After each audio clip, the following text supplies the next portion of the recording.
The storm had been a monster, tearing the Odyssey apart and leaving only silence. Evelyn, a marine biologist, found the stillness unnerving as she scanned the crescent of white sand. The island loomed, ancient and watchful, its jungle pressing close to the beach. Jack, the salvage diver, coughed up seawater beside her. "You okay, Ev?" he rasped. She nodded, but dread crept in as she realized they were the only survivors. The Odyssey's wreckage was a distant ghost, claimed by the sea. Jack inventoried their meager supplies: a flare gun, medical kit, 2 protein bars. "We need shelter and water, before nightfall," he said, masking his fear. As they moved inland, Evelyn spotted a half-buried wooden doll, its face worn and eyes hollow. She picked it up, shivering at its unnatural coldness. The doll seemed to stare back, a silent, ancient warning. The island had greeted them, and it felt like a threat.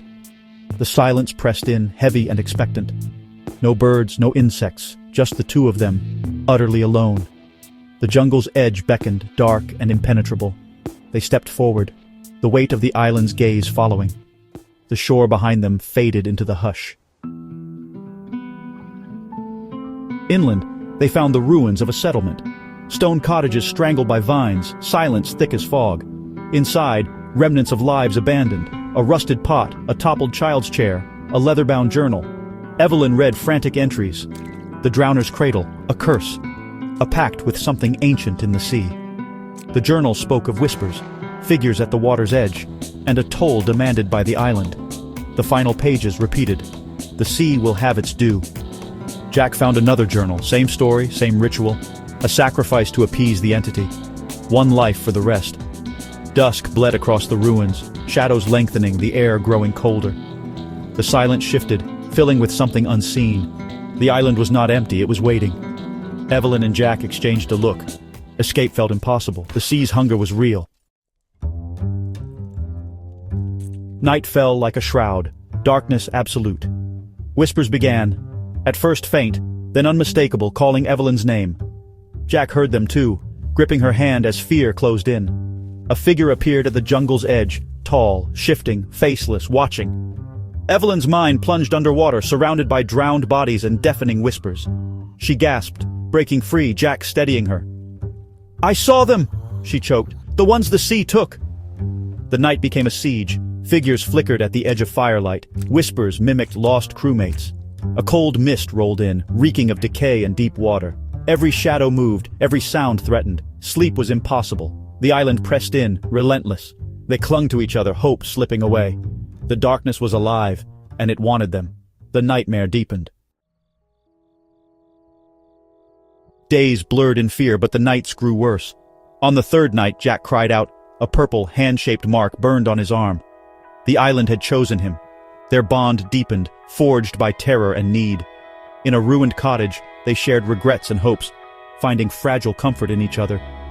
Jack promised, "I won't let this place have you." They kissed, a desperate vow in the gloom, but the island would not be denied.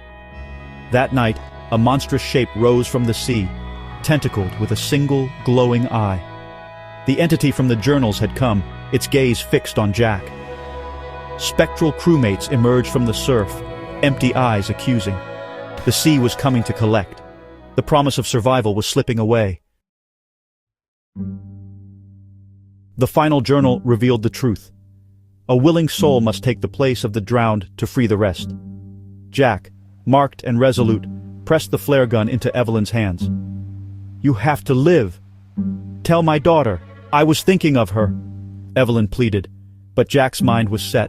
The whispers grew, the dead closed in, the sea monster watched. Jack kissed her one last time. "Live," he whispered. He walked into the surf, the drowned parting for him. Tentacles rose, pulling him under. No scream, just silence. The sea calmed, the whispers ceased. Evelyn fired the flare, dawn breaking at last. Rescue came.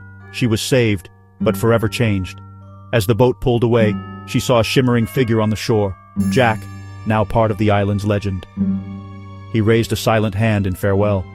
The horror was over, but the haunting remained. The sea had its due, and it would keep him forever.